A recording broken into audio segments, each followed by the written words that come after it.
tratar das coisas do Corinthians agora. Então, é isso, né? Começa a era Augusto Melo nesta terça-feira.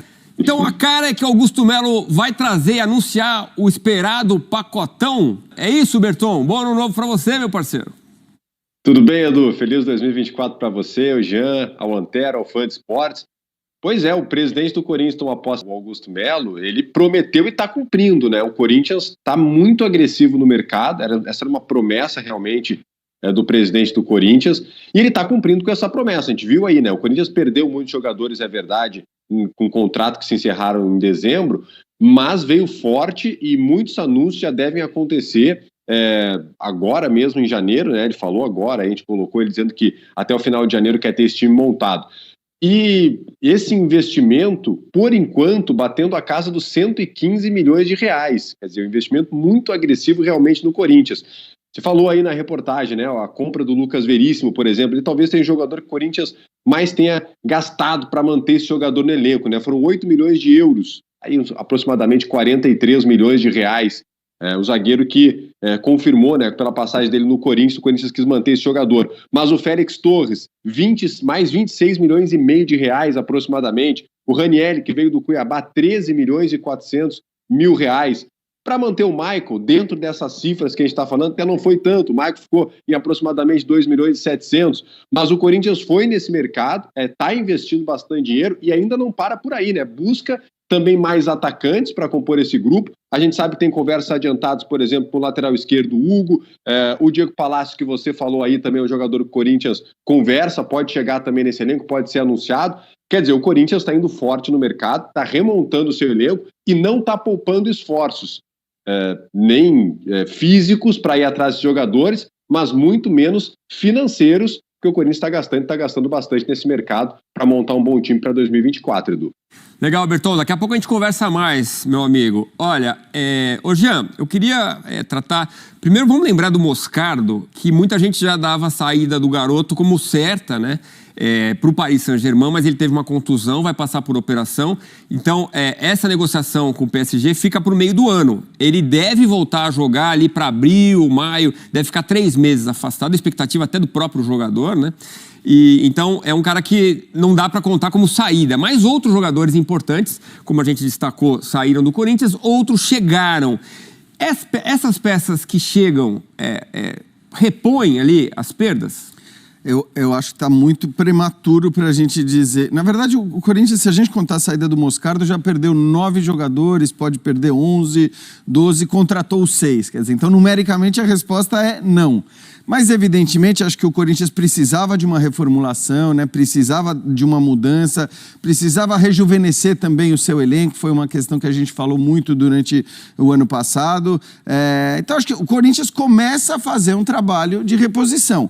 Por isso, assim, é claro que a questão financeira ela sempre vem à tona quando a gente fala de reforços do Corinthians. Porém, considerando que o negócio com o Moscardo vai sair, o Corinthians recebe praticamente esse valor que o Berton citou a respeito, né, dos gastos em contratações até aqui, só pelo Moscardo. É claro que na hora que você se livra de 9 jogadores, 10 jogadores, você vai precisar contratar. Então isso é um fato. Eu gosto desse começo de trabalho que não é aquele olhar óbvio para os figurões, para os medalhões, para os nomes que já brilham. Então acho que assim, me parece ser, pelo menos nesse aspecto, são apostas legais aí, né? Do Rodrigo Garro, Félix Torres, enfim, são jogadores que parecem ter sido, de alguma maneira, garimpados. O que o Corinthians afirma é que usou muito o Cifute, as estatísticas do futebol, para ver os números desses jogadores e ver quem se encaixa no projeto que o Corinthians quer. Então é um olhar mais técnico ali, né? Em cima da busca. E é isso, acho que isso precisa acontecer, sobretudo para um clube que não está nadando em dinheiro. Acho que muito se fala sobre o dinheiro que o Corinthians está gastando, teoricamente, sem poder, mas ele precisa reformular o seu elenco, ele precisa refazer o seu elenco, não é nem reformular. A partir do momento que mandou tanta gente embora, ele precisa contratar. O importante nesse aspecto, e eu entendo quem faz a cobrança constante, é que o Corinthians seja transparente em relação a esses números. Ó, estamos fazendo isso, por isso e por isso, a dívida é essa, o dinheiro para pagar vai ser esse. Então, assim, é importante, acho que não só para o Corinthians, mas para qualquer clube de futebol, ser transparente em relação a valores, em relação a cifras e ao planejamento financeiro. Do ponto de vista técnico, do ponto de vista esportivo, eu acho que as manutenções do Veríssimo e do Maicon fazem sentido. Já disse, né, os jogadores que foram contratados não foram aquelas obviedades midiáticas ou de jogadores... E daí quem você destaca? O Félix Torres? Eu acho que o Félix Torres, o próprio Rodrigo Garro, acho que é um jogador interessante, que pode ser... eu confesso que não vi... Mas a gente se informa no momento em que a contratação é anunciada. Eu não vi ele jogar 30 vezes para dizer. Mas conversando, inclusive, e lendo a respeito a opinião sobre ele de companheiros nossos de outros países, inclusive, a gente vê que parece ser uma aposta interessante. Então, eu acho legal isso. Ser uma busca de alternativas que saia um pouco do óbvio, que saia um pouco daquela ideia de repatriar o cara badalado, de repatriar o cara que já foi ídolo. O Corinthians fez muito isso na temporada passada, ou mesmo de ir atrás de nomes mais midiáticos, indiscutivelmente de qualidade, mas que custam um valor absurdo, como pode inclusive ainda ser o caso do Gabigol, porque parece que as negociações elas estão andando. Mas acho importante que o Corinthians faça um trabalho que vai além da obviedade, porque o Corinthians se pautou muito nos últimos anos por contratações óbvias ou contratações absolutamente inexplicáveis, que ninguém entendia por que o Corinthians contratava certos jogadores e tal. Esse começo parece ser um começo com um caminho diferente, mas é bom dizer, toda vez que você contrata um caminhão de jogadores, você tem que estar pronto para que uma parte deles não surta o efeito que você espera. Isso é normal no futebol, em qualquer time, por melhor que seja o planejamento, a busca, a escolha, no futebol você tem diversos fatores que fazem com que toda a contratação te traga automaticamente um risco. É isso aí, terça-feira, então, amanhã, muitas novidades são esperadas para a posse do Augusto Melo. Vamos ver. Pode trazer novidade de patrocínio, ele falou sobre isso, né? Sobre, de repente, uma troca do patrocínio em relação à gestão anterior, né? Ele disse que tinha um contrato, vamos ver. Por isso que eu acho que assim, o encaminhamento do mercado tá legal, aparentemente, por essas notícias. Agora, as entrevistas, eu acho que assim, ele tem falado muito, ele tem anunciado muita coisa, tem prometido, e isso depois da campanha já ter terminado. Porque eu acho que no momento de campanha é normal e todos fazem. Esperamos que nesta terça-feira, quando ele tome posse, realmente a fala, o discurso e a ação andem no mesmo sentido. Mas vamos lá, vamos falar do mercado da bola brasileiro que está bombando já neste começo de ano. 2024 está começando, mas o planejamento do Corinthians para o início desta nova temporada já está a todo vapor. Após um 2023 conturbado, com a passagem de 5 treinadores, e um desempenho abaixo das expectativas da Fiel, o clube alvinegro projeta uma reformulação em seu elenco, sob o comando do técnico Mano Menezes, para alçar voos mais altos neste ano.